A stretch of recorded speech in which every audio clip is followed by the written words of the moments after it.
So we've got Mike Rainey from the Dad Meat podcast. Mike, what's going on, man? Hey, Mike, thanks for having me, man. I appreciate you having me.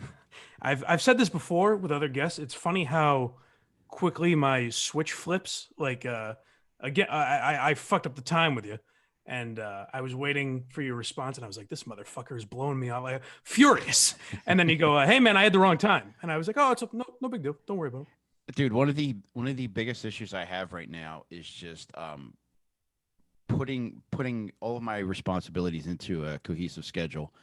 And in my mind, like things will make sense. Like for instance, like I just messaged you, like I was convinced this was happening a half hour later than it actually was. Yeah. And then I sat down, I set all my stuff up, and I'm just like, all right, let me check Instagram while I have 15 minutes to kill. And then it was like, oh shit, this was supposed to happen a fucking 15 minutes ago. So Yeah, I'm the opposite where I worry about everything, especially like I'm blind, I don't drive or anything. So I show up to shit like an hour early. So I'm just loitering around and they're like, what is this motherfucker doing?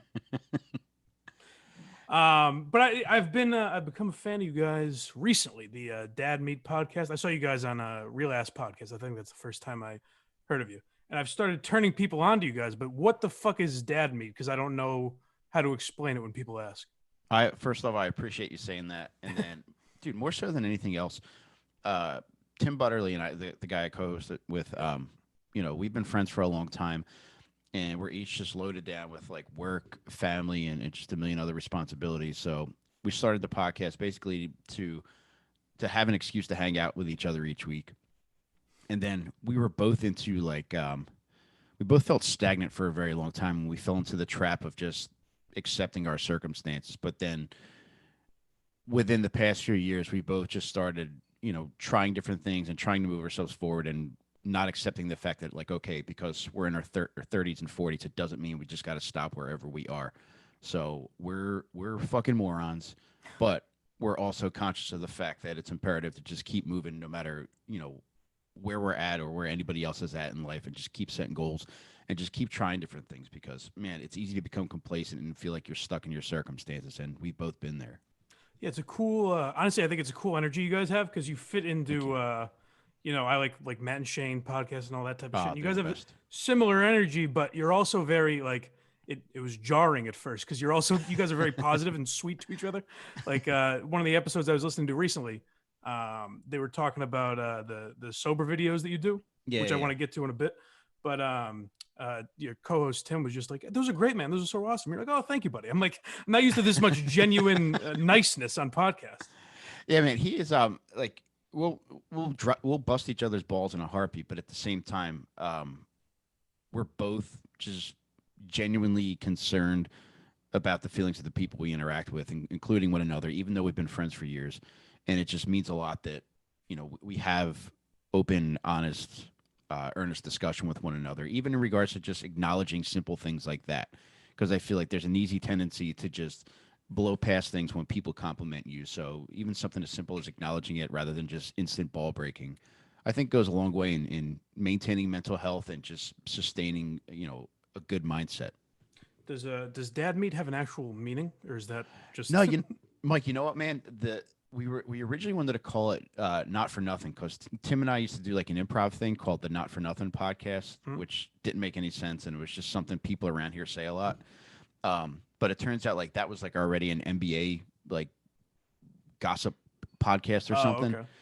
And so were dead set on that, and we were all set. And then we found out that was already a podcast. And then Tim's brother said, "Well, you're a couple of meaty dads, Oh, so okay. maybe take that in consideration." We're like, all right, maybe we'll just throw up dad meat, because we had a date set that we wanted to release what we did, and we were planning on going in to record it like a couple days later. So we're like, all right, fine, it's just a dumb name, let's just go with Yeah. it.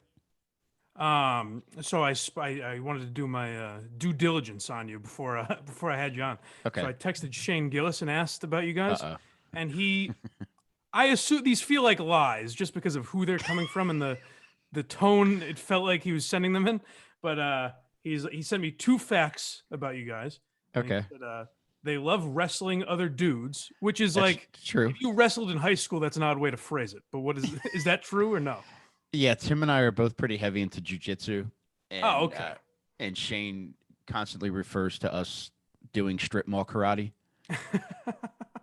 So yes, that is accurate. Yeah, he made it seem more like if we were doing this in studio, there would be like a feats of strength. Like I'd have to get past you in some way. We saw him 2 weeks ago at the show he had at Helium in Philly, and it's all he was pretty fired up about that video of the I think it was like an Oklahoma football player getting taken down in a bathroom by an MMA guy. Okay.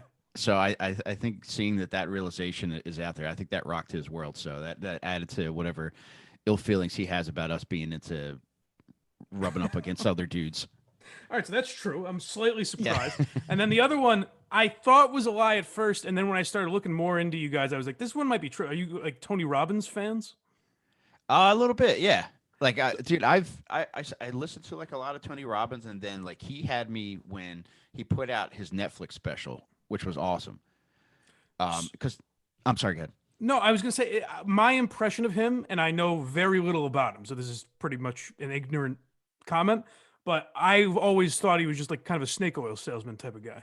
I get why people think that, man. Yeah. There's I totally get it, and for me, I've been into like the self help stuff for like a long time, and some of it like I definitely feel that way about. But with him, for whatever reason, which I might not be able to pinpoint exactly, I can resonate with a lot of what he says, and I've been able to implement things that he says too. So for that point, like I find value in it, but I definitely Yeah. get when people feel the other way about it. It was hard for me only because he came to Boston recently, and or well, maybe now it was like 5 years ago. But I remember like and Brady was helping him promote it or something, and Yeah, tickets were like 150, $200, something crazy, yeah, which made me feel like okay, I really get in. Like especially recently, I went through something where I started trying to listen to a lot of mental health podcasts and be more positive and shit like that, and that stuff does help me.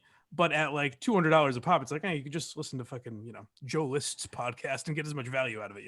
yeah. I'm with you, dude. Like that's one thing that is definitely a turnoff because I think so much of people that could afford to benefit from that kind of stuff just get turned away just from that. I was listening to something like a little while ago when I was in the car that's relative to that, and it's in that genre. And it was more along the lines of like, all right, yeah, if you just think positive, good things are going to happen in your life, which is total bullshit. Right. Because I think positive thinking is great if it's used as a primer for you to act on something.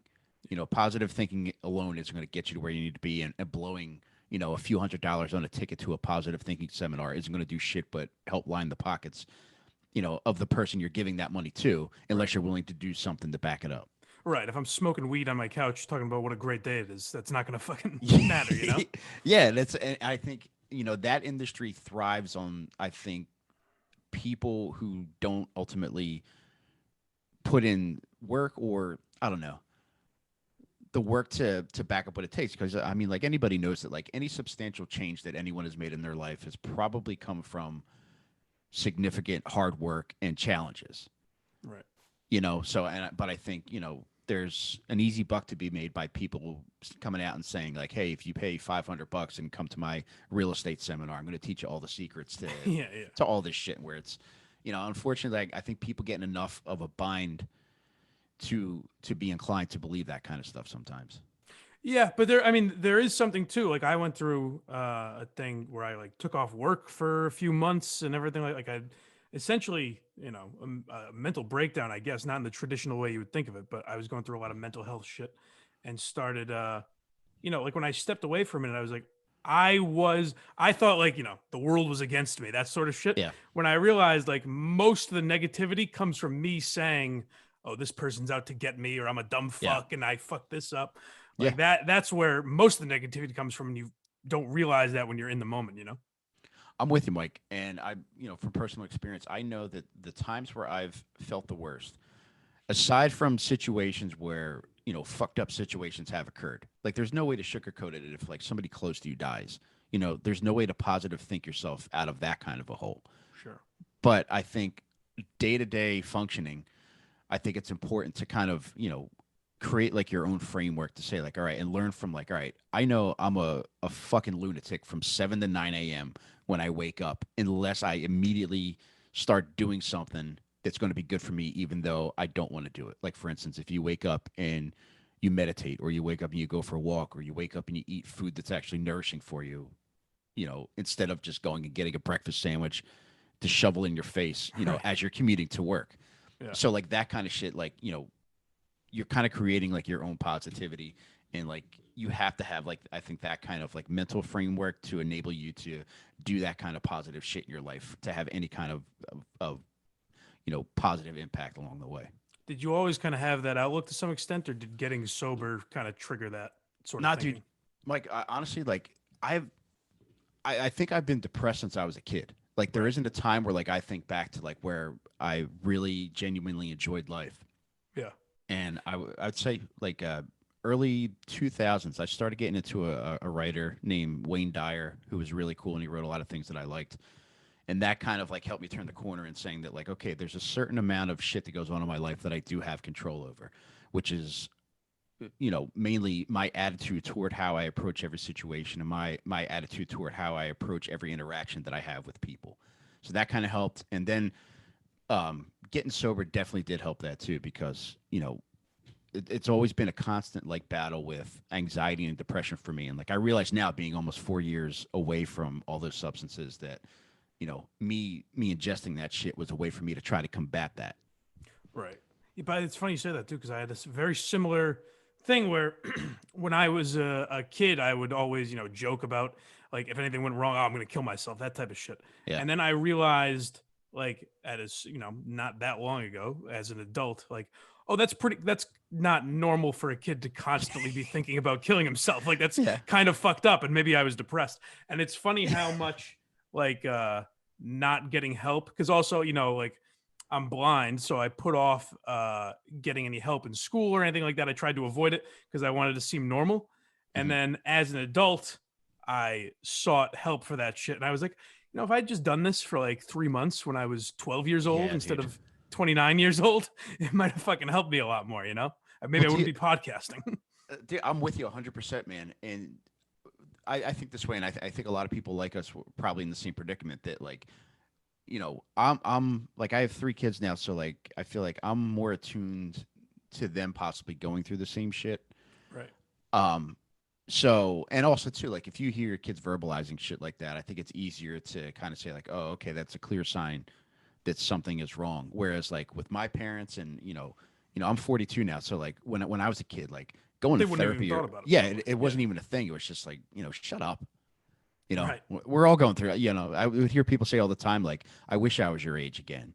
Meanwhile, like, I was just fucking, like, everything was anxiety and fucking depression, but, like, I didn't know those terms, and there's no Right. fucking way to kind of, I don't know, recognize it, like, okay, something's fucked up and we should figure this out. But, so I can't fault, like, my parents, because they just weren't aware of, like, shit like that. Yeah, same. Where I think I was kind of resentful of my parents for a while. Where I'm like, why Yeah. wouldn't you have gotten me help or whatever it is? And then Hmm. I look back to me when I was a kid, and it's like anytime if they asked me if anything was wrong, I'd be like, "Shut the fuck up, mom, get out of here." So I was just a little fucking Yeah. brat that didn't want anyone to help him. You know what I mean? So it's hard for Yep. them to just jam help down your throat if you continuously refuse it. Yeah, dude, I think that's one of the clear benefits of being in this day and age. Like, yeah, there's going to be the far end of the spectrum where everybody complains about everything, but at the other end, I think people that actually need help, it's going to be less foreign for them to maybe be able to access that help, and then get what they need to be, more fucking productive adults. Because like right now, it's just like even now, it's like I'm probably functioning at the best I've ever functioned, but there's so many days where I feel like I'm hanging on by a thread. Right. And I put in a lot of work to kind of, address things that I think are clear issues. So when you got sober, was that I feel like there are kind of two types of sober people, the ones that genuinely were fucking their life up, and the Yeah. ones that were like, this is kind of getting in the way of me doing work or whatever. Which would you say you fall into either of those categories? Clearly fucking my life up, Yeah. because, Okay. dude, I And would, were you already married and shit when you got sober? yeah, I was. My Okay. wife and I, we've been together for like 20 years, and Oh shit. Wow. yeah, and I finally got sober in April of 2017. How old a guy are you? 42. Oh, okay. For some reason, I thought you were. I was like 20 years. That doesn't make any sense. I thought you were a little younger. Oh, that's awesome, man. Thank you, man. So what led? Was there a specific event that led to you getting sober, or not really? Just yeah, just a brutal bender, man, and that was kind of my Conglomeration, yeah. mo. Like, I would say, like, I'd been to rehab before, and it was it was a real fucked up situation. Like, I'd gone out on a bender, and it was as fucked up as I could imagine. Because like, my wife checked me into rehab when she was 7 months pregnant. So Yeah. it was like shit like that where it was like, all right, my MO is like, all right, I'm feeling this way, so I'm going to do what I want, and then I'm going to end up isolating myself. But then it's like, oh no, I have all these other responsibilities I'm supposed to take care of. So Right. like the combination of those two things colliding, like never proved fruitful for me. So Yeah, and well, and I can imagine the hard thing would be, I don't know you personally, this is just how I would be probably, is that like if you're getting checked into rehab when you're 7 months sober, my instinct would be, oh, I'm a fuck up, I'm an idiot, like blame myself, and that would cause me to go get fucked up again, you know? So yeah, it's unless you really get control of it, it's just a compounding thing that never ends. it was, man, and I think the hardest thing to come to reconciliation with was the fact that like, okay, like there's going to be times where like I'm gonna feel a little bit, fucked up. And it doesn't mean that I have to, it doesn't have to be like a baby needing his bottle situation. Yeah. There's times where that shit's gonna pass, and then there's going to be other times where it's just like, okay, if this is an ongoing thing, I have to do something to address this, but in a healthy way. Well, you shook opiates and shit, right? Like, which is That was hard, man. I imagine I had my best friend in high school, and this is something I've always I even feel weird talking about it because I regret the way we did it. But I mean, we were in high school, but Yeah, my kid. I mean, I would consider him my best friend at the time. Started getting on like painkillers, and he was ripping people off, like stealing money from our friends and shit like that. yeah. And it became a thing where we kind of just it got to the point where he wasn't accepting help or anything by any means, so we kind of cut him out. And I always look back at that as like an adult and think that's pretty fucked up because what that kid was going through was worse than stealing 20 bucks from one of our buddies or something. Like Yeah, I but could so as an adult I look at that as like that it's a motherfucker. you know what though, Mike? It's hard to like kind of figure out the right approach because I don't think anybody has the right approach. Like if somebody Right. had it nailed down, they could be like a fucking the Tony Robbins of opiate fucking Yeah, yeah. abuse. You could charge people 4 grand for a seminar on how to Right, fix right. the shit. But there is like it's always like I think it's somewhere in that fine line between being compassionate but also not accepting the bullshit that goes along with addict behavior Right. because you know that like I know as an addict that like there was a significant portion of my life where I fucking lied to people, where I took from people. Dude, I would go to my parents and like I remember my dad had this bottle full of Vicodin that he didn't take from a dental surgery. One, my mind was blown that as to how anybody could have leftover painkillers. Like the concept was just so foreign to me. Yeah, yeah. And Mike too, it got to the point where like, all right, like these Vicodin he had were the same size as these 800 milligram Motrin I had. So in my mind, I was like, all right, so if there's 40 of these pills in here, I'm going to go home. I'm going to get 40 of my Motrin, replace them so that he thinks they're the Vicodin if he ever chooses to take them while I'm taking the Vicodin. And dude, I did that. I would regularly have like a pocket full of Motrin. So I would Jesus replace like, Christ. dude, it was insane. Like, and dude, and ultimately, like I ended up taking all the Vicodin in there. And then I went and double dipped again. And I ended up taking some of the Motrin thinking they were Vicodin. It's crazy It's watching like insane. addicts behave like that. I've noticed, especially with pills, for whatever reason. Probably because it's the most addicting shit. But I like if you guys took the energy that you do I on know. fucking scamming people to get Yep. drugs, I was always like that. You would do such great things. Like, why not put that towards something else? But it just you're Yep. so wrapped up in that that you can't like. That's what all your attention is on, which is why I think it causes you to do such crazy shit. Up to that, you're 100% right, dude. And I think that using that kind of like addict behavior and parlaying that into getting your shit together, it's like I always say, like if a fucking moron like me can do this for 4 years, anybody can. And I truly believe that because anybody that was in a similar predicament, if you think back to all the scheming you did, all the plotting and all the energy you put into getting fucked up, like if you put that kind of energy into getting to the root of what your own problem is, it's inevitable your life's going to improve. Yeah. So I think like literally like if anybody, if you're listening to this and you're struggling with that, I promise you that if you take the time to start figuring out shit for yourself and take the time to be you know selfish positively with your time to trying things which are ultimately going to potentially help you, I promise you, things will improve. For sure. I mean, that's essentially what I did. Like, I took 3 months off and went to basically blind school, essentially, which sounds like a ridiculous fucking thing, which so people made fun of it, obviously. But it was like if you stop thinking, there's actually I'm on the Kirk Minahan show once a week, and there's a clip Oh, they awesome. play.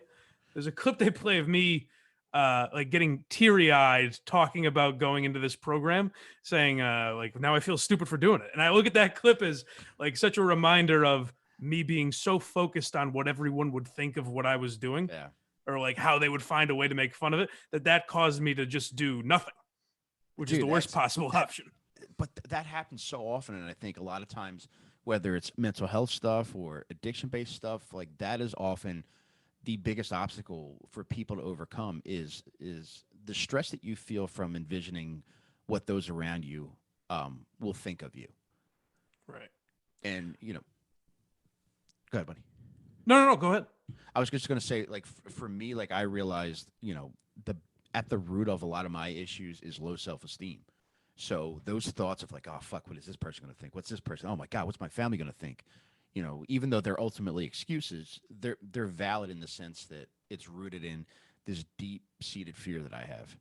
I do that. I mean, I just did it as you were talking. Like I like that little conversational like slip up that we had made me think like, oh, he's gonna think I'm a more. I had Not at all, man. Luis J Gomez on a few weeks ago, Oh, and the he's the man. entire time he like so he was a different energy than I've ever seen him on podcasts. Really, he was like Mhm. much more subdued. So rather than like paying attention to the interview, the entire time I kept thinking like this guy fucking hates me. He's not having fun at all. He fucking hates me. I'm ruining his day by having him on here.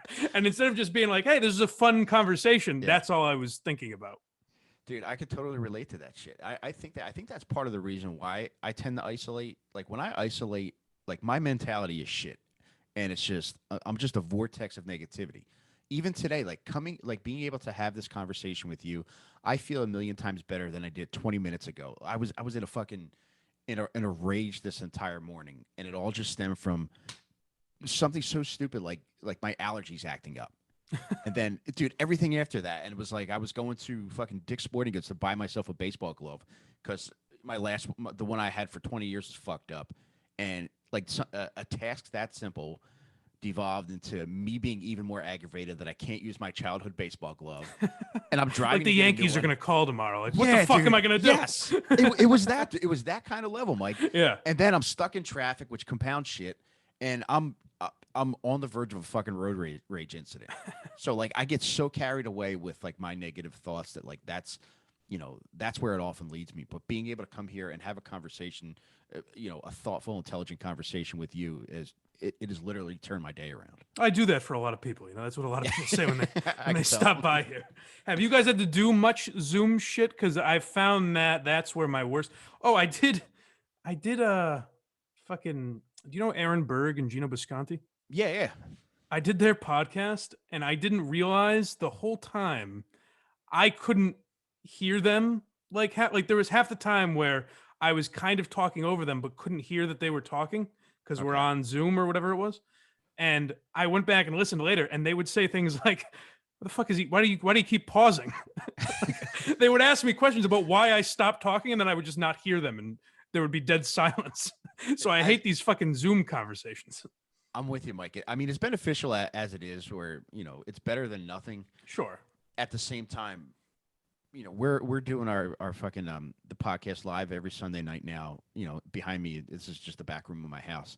But being able to do this now, I have so much more fun being able to do shit in person for a lot of different reasons. But I guess all things considered, having Zoom as an option was okay. But Sure, yeah, to but I, to I not have to do wonder that, it's going to take away if it becomes the future. I feel like it'll take away from especially comedy podcasts, just because timing and shit is so important that you're going to have yep. those awkward moments where you're stepping over each other. Oh, are you going to talk? That type of shit. Like to comedy, that's real destructive. Dude, Mike, going back to what you just said and a person you just mentioned, Tim Butterly and I did Real Ass podcast back in like April over Zoom, and like now I have a nicer computer, so I'm able to keep up with whatever software I'm using. But I had this shitty laptop I was using, and my internet was lagging. So anytime I would say something, somebody even mentioned it in the comments, like, why does this asshole sound like the Micro Machines guy? Because my speech was so accelerated when it would catch up with it that it Right. was unlistenable. Yeah, have you gotten back to doing stand up at all yet? Yeah, you know what? We did Butterly and I we both did Shane's Helium Philly showcase Oh, I two think I weeks heard you ago. talking about that actually. Yeah. And it felt so fucking good, dude, because I hadn't done any stand up since the summer. So I felt like I was gonna shit myself the entire time. But the crowd was great. It was like maybe like 40% capacity of what it normally is, but at the same time too, um, the layout in Helium Philly is ideal for a comedy room. The ceilings are low, the people are right on top of you, so when people laugh, like you could feel it, and Oh, it makes good. the experience so much better. That's good because I saw actually. I saw Shane at Providence Comedy Connection over the summer, and he was with I want to say Chris O'Connor. Is that a Philly guy? Oh yeah, yeah, yeah, yeah. He's the Yeah, they man. were both very funny, but it was funny the whole night. They kind of kept referencing, like it seemed like they thought they were bombing or that the crowd wasn't laughing or something. But from the crowd, it felt like everyone was enjoying it. But I Yeah, think just because everyone was so spread out, it makes for such a weird, especially if you haven't been doing it like that. It makes for such a weird atmosphere.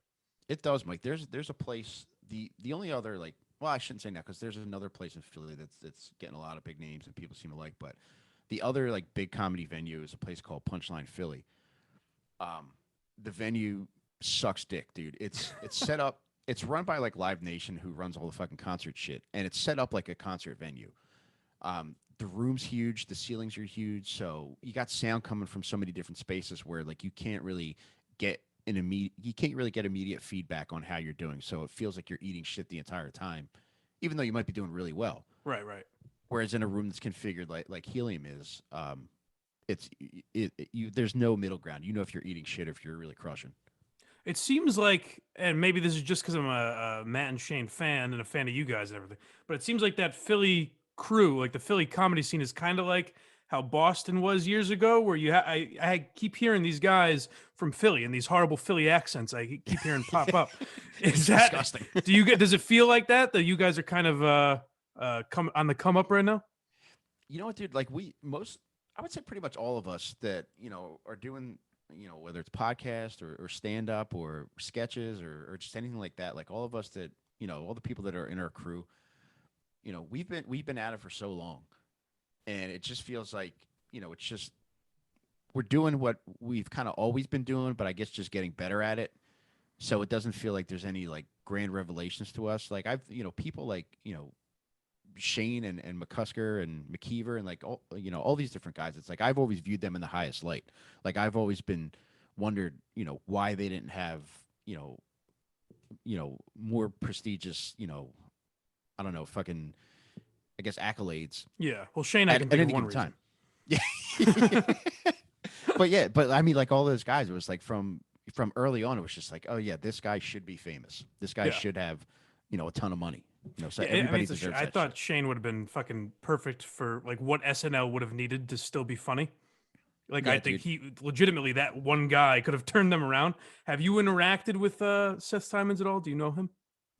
I don't. He blocked me. Dude, I tweeted like one thing out. It wasn't even like an angry thing, but it was just, just in response, like he's just obsessed with Shane. He's obsessed with Luis Gomez. He's Yeah. just obsessed with so many different people, and I don't know. It's just hard to have any respect for somebody whose entire you know work revolves about being around being reactive as opposed to just creating something for the sake of creating it.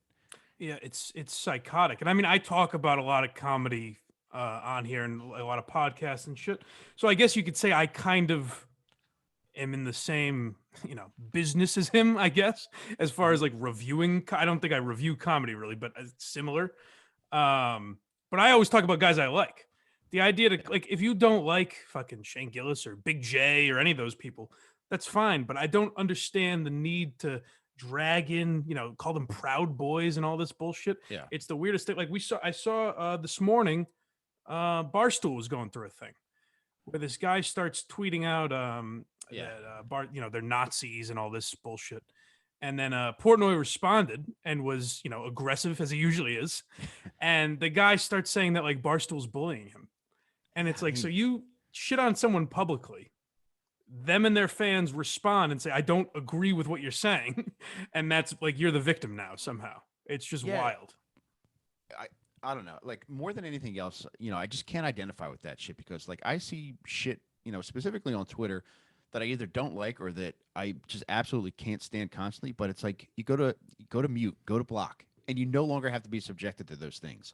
Right. And even something that I hate, I would advocate for its right to exist. Even if I hated it, just because I think everybody should be able to put out what they want, and just if you don't like it, I don't have to like it. You might Of not be making course. it for me, so but it doesn't mean just because I don't like it doesn't mean it should not exist. It's wild. It's fucking it's getting nuts, but it's also to the point where I hate talking about it too, Hmm. because then you become one of those guys. You know what I mean? Then you're Yeah, this fucking everything's this free, it's free, it's infringing on free speech, and you're one of those angry fucks who are just as yeah, annoying as the yeah, side that's going after everyone. So it's hard. It's a hard walk to line. Now I've kind of decided just to make fun of all of it because that's the easiest option, and especially for your mental health. But it yeah, is like sometimes I do get like, well, we're kind of, giving away the right to say what we want and that shit. But what can you do, I guess?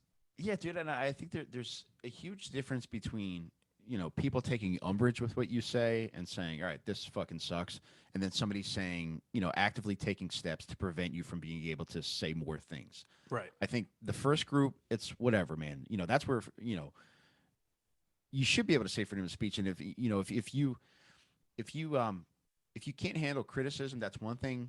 But you have to say something when people are actively trying to silence you. I mean, I would think so, you know, or Yeah, not even the idea of trying to silence you, but if someone says, you're a Nazi or yeah. you're I a mean, racist or God. you're a sexist or whatever, the idea that then I'm supposed to like kindly say, well, I don't care for that comment. You know what I Yeah, mean? You should respond as viciously as they came at you, but then you're yeah, looked at as some sort yes, of bully. yeah. And there's no way. Unfortunately, I don't think there's any way to come out ahead in these kind of situations where people are painting you in that light because it's just so weird that they're able to gain any kind of traction, with Yeah. that shit. With Well, because it's the easier side to agree with. You know what I mean? You Mhm. look more progressive if you agree Yes, with Seth Simons than you yep, do with Louis J. Gomez. You know what I mean? Because yeah, it's much easier to take a clip of Louis saying something and be like, "See, he's a fucking racist," dude. than And it is it's to find anything because Seth Simons has never done anything. So it's you're right. hard to Yep. pin down any opinions that he even has. It's so funny to like see these kind of comments and see people in real life. Somebody like Gomez, like who, you know, Butterly and I have just gotten to know him within the past year, and we've trained jujitsu together, and we'll talk before and after the shows there, and it's like he's one of the kindest people you could come across. He's super thoughtful. Most of what he says off the air is just talking about his son, things he's doing with his son, Yeah. ways to make his son's life better. And it's very sweet to watch somebody whose clear focus in their life is someone else. Right. That's the funny thing is a guy like that seems like a good like everyone says he's a great dad. He seems like he's a good dad, but Incredible. if you just met him, or if you saw his stand up, I guess I should say, you'd think he's a fucking savage, you know? Yeah, and it's like there's no, I don't know. I just don't think there's any middle ground. People, there's a significant portion of people who can't understand that you could have a really degenerate sense of humor but still be a good person. I mean, the cleanest guy ever was Bill Cosby. You Yeah, know, that's a great he's the point, dude. fucking squeaky clean, telling people to pull their pants up and all that shit, Yeah, and he raped 50 women at yeah, least. yeah. So we'll never solve that. As your guys' podcast has grown, have you had to Yeah. get better at? Well, a I didn't even think of this aspect, but a have you has it changed like not watching what you say, but changed how you do things at all? And have you had to get better at kind of filtering social media and waiting through that? Because the bigger you get, the more assholes you're going to attract too. Yeah, I mean, by and large, we're still saying and doing the same things. I like there's plenty of stuff that I think if somebody watched an episode of what we do or listened to an episode of what we do, they would be able to pick at least one thing out of there Yeah. to exploit and say these guys are the worst. And it's if you want to do that, you knock yourself out. Well, you And know what I think unfortunately, of with you? The thing that came immediately to mind is, and I don't, I'm not saying this is offensive or anything, yeah, but you guys like will say like retarded and shit like that, yes, which is it's borderline now, but there will be a day where if you get some fucking NBC sitcom or something, yeah. that's what they're gonna come for. I'm with you 100%, man. And people, we've gotten messages about that with people saying like I'm into it, but I just don't like that you say that. And it's like I Oh, get it, I'm not but even saying I don't care. I'm just yeah, saying that yeah, that is what they'll use against you. 100%, Mike. Yeah. And it's unfortunately our the way we function is to there's nothing being held back. Like what you hear on there is how you would hear us talk in real life. Right. And I think that's for better and for worse. Like neither of us have any aspirations to have like any kind of network gig or anything like that. And I think, it's clear in what we're willing to talk about. And it's, from our perspective, there's no malice behind anything that we say. And I think if you have any kind of interaction with us, you should be able to pick up on that. And that, Well, that was my first thought. Is as we're talking now, you seem like a genuinely nice guy. I assume you're. It seems like you're a good thank father, you. and it'd be great if you were. Comes out that you're Tyreek Hill after this. I'm like, he's a great dad. He's top notch. This guy. No, but you seem like a genuine. Just from this conversation, you seem like a genuinely nice guy. But the Thank you. first thing, there are people out there that would be like, "Well, he said retarded. He can't be a nice guy." You And know? dude, that's the thing. Like there's so much that if people even lined up, made a compilation, like you could probably make a compilation of me using that word, Mhm. and I would seem like Adolf Hitler. And Right. I get it, but at the same time, it's you know people are going to do what they're going to do, and I think if I made a Mister Rogers type show with enough episodes, people will be able to pick something out of there to paint me in a bad light if they really wanted to. Oh, sure. Do you follow do you follow like comedy gossip at all? Because I love talking about that shit, but I know comedians get uncomfortable, like the Dalia shit or anything like that. I have a passing knowledge of like that kind of stuff, Yeah. but is there anything hot right now? I mean, it's just weird that he came back and is doing a podcast. You know what I mean? Like he just Yeah. came back the other day. He did a podcast and he's like, "It's crazy that I have a son now." And I'm like, "Is that what's crazy in your life? You're being sued for pedophilia. I don't understand." So it's weird. Like in a way, I kind of, if they're innocent, like Brian Callen is like, going after the girl's husband for like defamation of character or something like that. So if they're Okay. innocent, I kind of respect that, but there's also a weird element. It's like, I don't know, maybe he did something wrong. So I have a hard time because my instinct is to defend a lot of those guys. Hmm. But then I'm like, well, I don't know. Is it worth being called a fucking rape apologist? It's Yeah. similar to, I guess, the cancel culture stuff where it's like, just if I defend this person, I'm worried about then they come after me, you know? Yeah, I'm with you, man. Because with a lot of like, especially things that are just stances that are based in allegations. I'm best just to keep quiet unless I know something either did or did not happen. Like I Right. try not to offer like too many opinions on like that kind of stuff because I've seen both sides. Like one, like I've told people close to me, about fucked up shit that's happened to me when I was little, and I feel like I was just brushed aside. So I'm sensitive to the fact that when people actually have fucked up, sexual shit happening to them, how it feels to be minimized. At the same time, I also know that people do sometimes make baseless allegations because they want something. So Right. measuring those two ends of the spectrum, I think oftentimes unless I know something definitively, I'm just gonna take myself out of the equation. Is there anything is there anything that could come up someday because from when you were not sober, from when you were drinking and on opiates, where you're like, I don't know, maybe that did happen. Like, I could I get away with accusing you of something? And you're like, I don't, maybe I actually might have done that. I don't know. Mike, I think anybody that would come out and say that I am a gigantic asshole was probably given a very good reason to believe that. Right? And it's thinking back just off the top of my head. Do you remember Yahoo groups? No. On Yahoo, you can go in. It's kind of like how Reddit is now, and they would just have specific rooms related Oh, to okay, yeah. certain topics. My thing was just going in there and fucking starting fights with people, and in a lot of cases, it was with other Philly comedians. I would fucking go in there, say the worst shit that I can think of, and that was kind of my thing for a while. Um, Probably the worst that I was back in like I would say like when I first started comedy in 2003. I got hammered and I fucking went on this one comedian's website, and we never had any kind of interaction. It was just me being an asshole. I saw her bio, and I just picked apart everything in the bio, and I said, "You fucking suck." I hope this happens, and it was just like the worst shit that anybody could possibly say, just from me being an asshole, because in my mind I viewed myself as like a comedy bad boy. Right, right. And it's completely insane. It had no basis in reality, and it was just me being a fucking asshole. Now, fortunately, after sending that email, I sent an apology a couple days later, and she was gracious enough to say like, "All right, no problem, dude. I fucking get it." Yeah, yeah.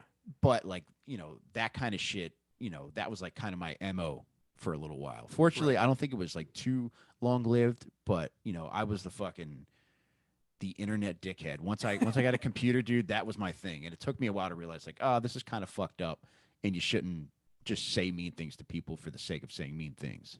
Oh, you know what? I was scrolling through your Twitter. I almost forgot about this. I was scrolling through your Twitter, and this might have been just a joke that went over my head. Did you Yeah. actually let someone's dog free while they were on stage? No, that one, it was for I opened for somebody who brought a dog with her. Hmm. And usually, like, in the green room at a comedy show, like all the comics can hang back there. The open, the MC, the feature, and the headliner just all sit Right. back there, and just, it's there for everybody. But this lady said that as she was about to go on stage, she said, "Could you do me a favor? Can you sit on the couch outside the room, because my dog, with me being out of the room, and my dog being in here alone with you, he'll probably start freaking out."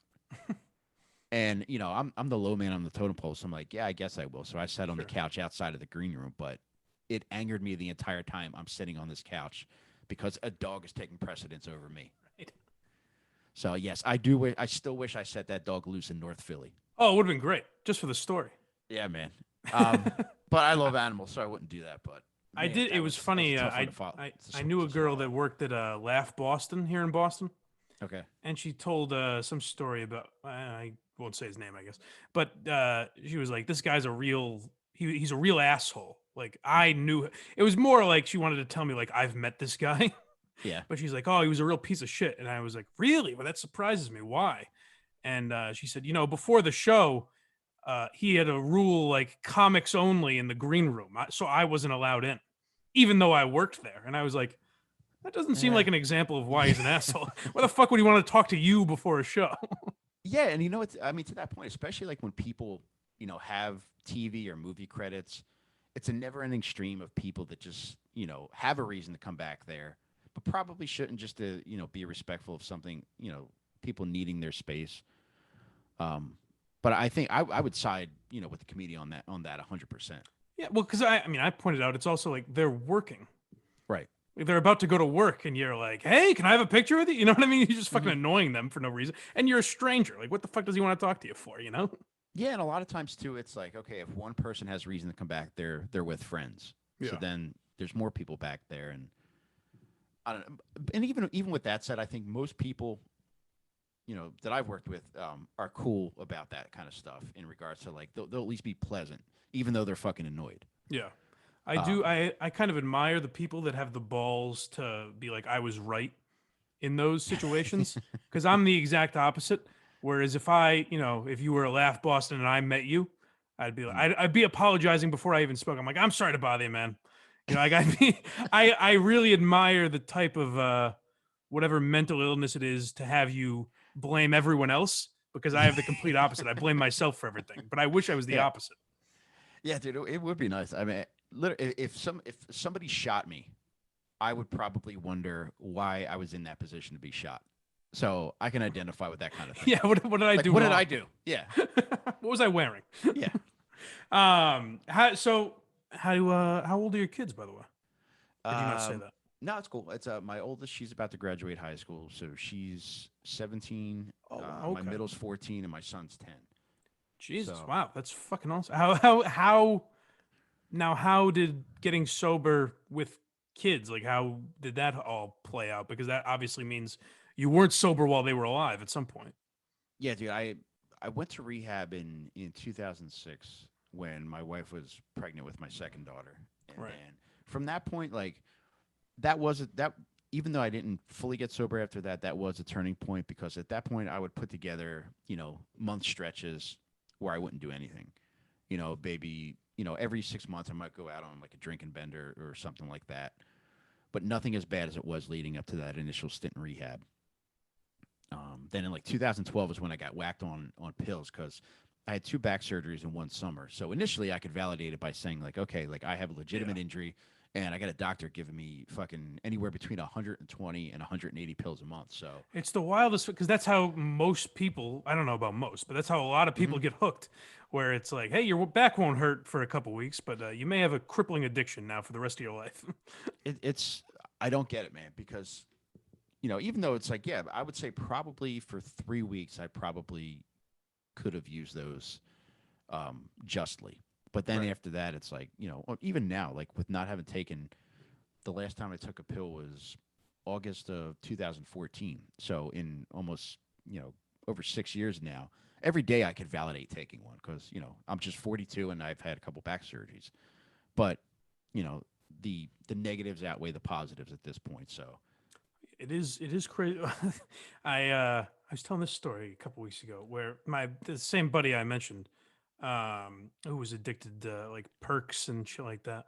Where sometimes I would go with him when he was picking up. Like I never got into that shit. mhm, But I'd be around him when he would do it. mhm. And there was a kid he would buy drugs off of that would steal pills from his mother who was in a wheelchair.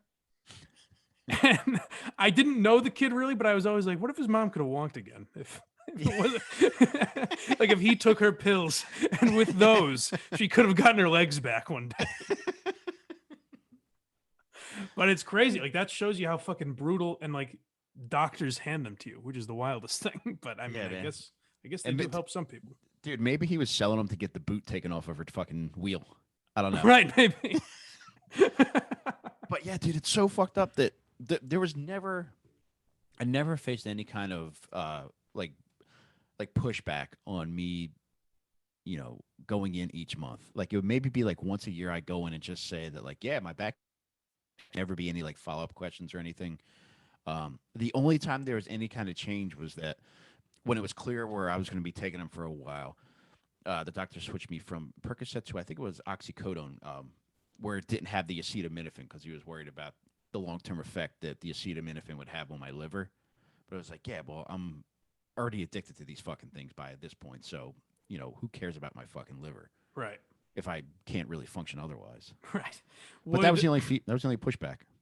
would substances and shit did that cause I mean I imagine it could would it cause you to ruin any relationships because I go back and forth on whether I have a problem with drinking, which probably means I have Hmm. a problem with drinking, but Hmm. the reason I go back and forth is like I can have I'm not one of these guys that like, oh, if I have one beer I have to have 12. I can Yeah. have a couple beers and be fine. The problem is when I do drink too much I behave like an asshole. So I kind of go back and forth with it where it's like, should I completely stop drinking? Like, sometimes I feel like people feel the need to go all or nothing, where Yeah. it's like, I can have like, a couple seltzers and not behave like an asshole, but is it worth risking, you know? The other thing I'm lucky with is like, if I get shit faced, I'm more likely to just fall asleep on the couch than really do anything crazy. Yeah. But it had like I will send like text messages and shit where I'm like, okay, well that person's probably not done talking to me. Yeah. For me, Mike, it was a lot of just like that all or nothing. Like if I can't Yeah. set up shop and have fucking 12, like I don't want to have any. Right. The last weekend that I went out on a bender, like I went to the corner bar by my house with my wife, and I had $40 in my pocket, and we were two of maybe five people in this entire hole in the wall, and I just remember like the Phillies were on the TV, the jukebox was playing, and I was like, I could do this every day of my life, Right. which is fun every now and again, but to think that and genuinely believe that, like that's like, ah man, you got fucking three kids at home, you're still relatively young, you could literally be doing anything, but you know, The worst, worse than booze by far for me is food, which is like everyone says, like, well, the worst part about food addiction is you have to eat. But I think mhm, I think the reason food can be such an addiction for people like me is that like I don't behave like an asshole if I eat a fucking large pizza to myself. You know, like Right. there's Yeah. no after effect. I might have a tummy ache Hmm. for a minute, but like it doesn't cause you to go on some fucking bender where you're calling your girlfriend a slut or something. You know, like that. There's no ill effects other than you're gaining weight, which you don't really notice. So that's what Hmm. fucks me up the most, where I just keep eating out of like depression or boredom or whatever, rather than going to the drink. Yeah, dude. I mean, that's a fucking issue for me too because I feel like my goal each night is to not eat after 8 p.m. Right. But last night is just around like 9 o'clock. I was feeling anxious, and anxiety is normally the precursor for me to before it used to be to getting fucked up, and now it's to overeating. Like last night around 9, I was anxious, so I made a quesadilla. I ate pretzels, and it's like I don't need this shit, you Right. know. But it's hard to not indulge in that unless I have strict structure, which now I'm writing up a plan to kind of like give myself that kind of structure because I know I can follow shit because if I can get off opiates and fucking not do booze and not do coke, like I should be able to do this shit too. So I know if I'm limiting myself to oatmeal in the morning, to a green drink in the afternoon, and then eating my first real meal of the day at nighttime and cutting it off there, I know if I have that kind of structure that I could stick to it. But right now, Right. not having any kind of structure, it's a wild west. Yeah, that does make it easier. Where if I'm like, okay, I'm only gonna eat 1,800 to 2,000 calories a day, like really almost a crash diet level. Yeah. Then I can do that. I can do that pretty Yep. easily. But when I don't have those restrictions on, like fucking last night, I came home from recording, and I it was like 9:30 at night, Yeah. and I went into the pantry, and my girlfriend bought like little fucking chocolate Easter eggs, and I just ate the entire bowl of them. And I'll yell at her. I'll be Yeah. like, "Don't buy this shit because you know I'm gonna eat it." And she's like, "Well, you could just not eat it." I'm like, "That's not an option. Like you don't It's not a understand." thing. To that point, Mike, I remember watching this video before. It might have been McGregor and fucking. Do you follow UFC? A little bit. It might have been.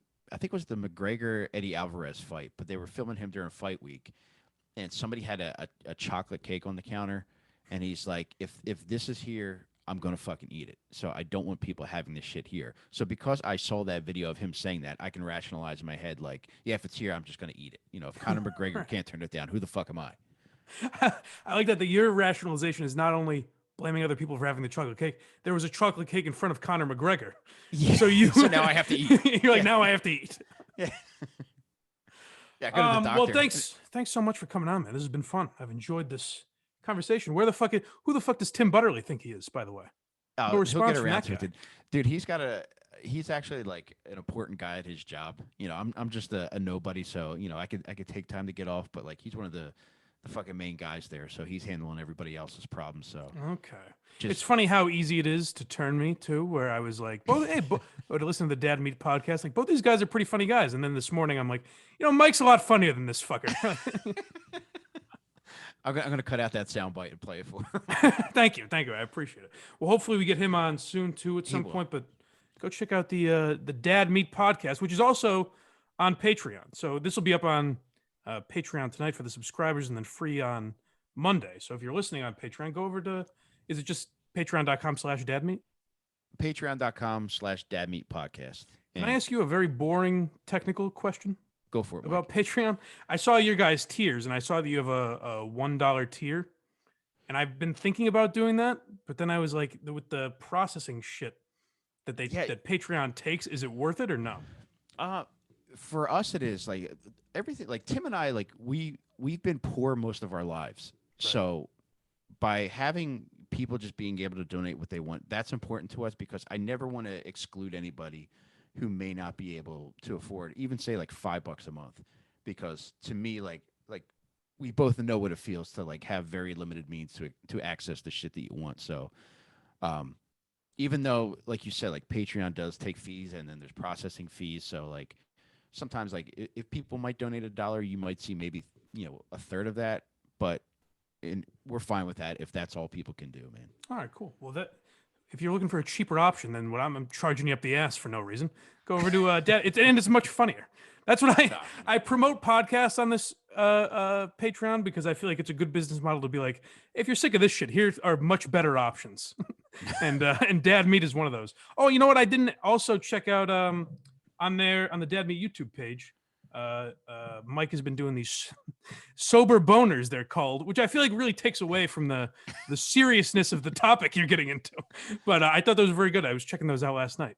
Oh, thanks, man. And I do want to like take that away because I feel like there's so much fucking, seriousness and sadness and grief associated with fucking addiction and fucking Right. alcoholism, and rightfully so. But at the same time, I want people to see that like, shit can improve. And if you see a fucking fat idiot like me, being able to do this shit, I hope that if that's what you need to like kind of like get the ball rolling and kind of, unfuck yourself, then I hope that can be that for you. Yeah, definitely check those. Check all things Dad Meat on on Patreon and everywhere else you get podcasts. Anything else you're promoting, Mike? No, I mean that's pretty much it. And I just want to say I appreciate you, Mike, and I really enjoyed talking with you. Dude, thanks so much for coming on. I'm glad my plan worked perfectly when I did that stupid I'm the first guy. If you do like a March Madness bracket, like if a radio station was doing Uh-huh. that or something, I'd be like these fucking hacks. And then I made a Twitter account, an Instagram account for the show, and I was like, well, it might be good engagement for the show. Yeah, it's hard not to, man. Fuck it. Nothing matters, man. Just do whatever you want. Right, but it worked well because we got Mike Rainey on. Who this was an awesome conversation, man. I appreciate it.